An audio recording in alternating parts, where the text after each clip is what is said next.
ॻोठ खारड़ो सैयद खां प्यारो दोस्त नौजवान शायर प्रेम कुमार पंहिंजे पीढ़ीअ खे मयारो ॾींदे लिखे थो। इन दिलचरी में यादि तुंहिंजी आई, तोसां गॾु गुज़ारियल लम्हनि जी यादि आई। विसारण पे चाहियमि पर तूं न विसरें, तुंहिंजी यादि मूंखे रुवाड़ण रोज़ आई। सारे तोखे सुहिणा सॼी राति रोई, तो सिवा सुखनि जी घड़ी कोन आई। तो सिवा सुखनि जी घड़ी कोन आई। हाय पिरी तुंहिंजो ईअं ख़ुशि थी खिलण, मुर्की मिलण, ईअं असां सां ज़िंदगी गुज़ारण। असां कॾहिं सोचियो बि न हुयो त हीउ सभु दोखो हूंदो। हा पिरी तूं त पंहिंजे कजल भरियनि अखियुनि जा इशारा ॾेई गॾु मरण ऐं जीअण जा वाइदा करे एतिरो त पंहिंजी दिलि जे वेझो करे वे जो असां तोखे विसारणु चाहींदे बि विसारे नथा सघूं। तूं त पंहिंजी दिलि जा दर बंदि करे पंहिंजी ख़ुशियुनि वारी मंज़िल ते पहुची वें। असांखे ज़िंदगीअ में मौत जे उन मोड़ ते छॾे वें जिते न मरंदे मरी सघूं था, न जी सघूं था। हीअ बि का ज़िंदगी आहे। हर वक़्तु हर मोड़ ते तुंहिंजी यादि ईंदी आहे। हा पिरी उहे बि ॾींहं हुया जॾहिं मां पंहिंजे रोज़गार सांगे कराची में रहंदो हुअसि ऐं तूं मूंखे बार बार फ़ोन करे मोटी अचण जो चवंदी हुईं। अॼु केतिरा ई ॾींहं थी विया आहिनि तुंहिंजी फ़ोन जे इंतज़ार में ऐं बेचैन रहंदो आहियां। मां तुंहिंजी फ़ोन जे इंतज़ार में रातियुनि जूं रातियूं जागी गुज़ारींदो आहियां।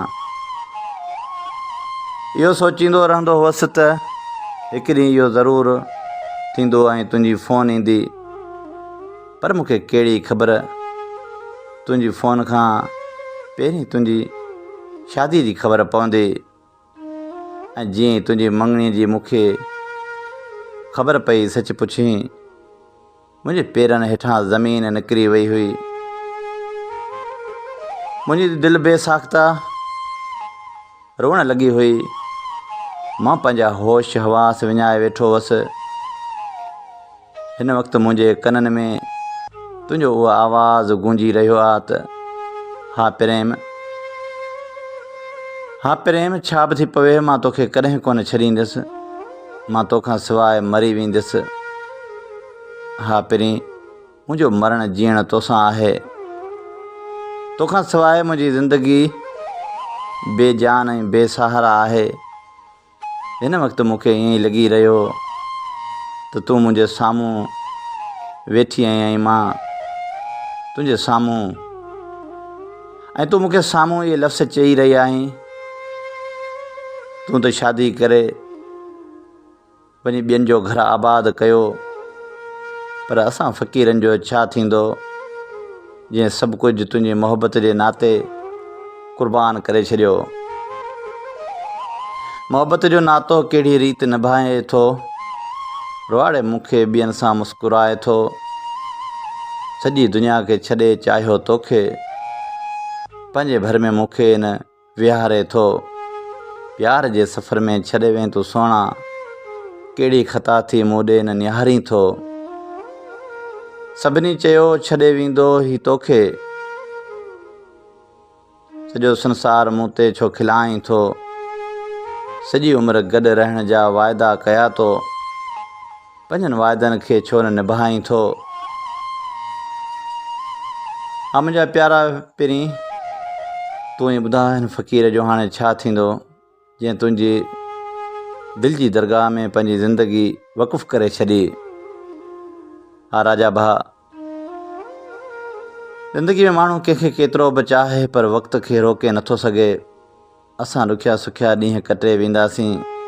असांजी दुआ आहे त हू जिते बि हुजे ख़ुशि हुजे, सदाईं मुस्कुराईंदो रहे, शाद हुजे। आउं जे हिते रोआं पियो त छा थी पियो, असांखे को बि परचाइण वारो न आहे। कॾहिं पंहिंजे प्यारे दोस्त वफ़ा हक़ मनोड़ीअ सां वेंदो आहियां ऐं खोखरा पार जे सलीम नोड़ीअ सां, त अलाए छो हुन बेवफ़ा जूं यादूं ज़हन आकाश ते तरी ईंदियूं आहिनि।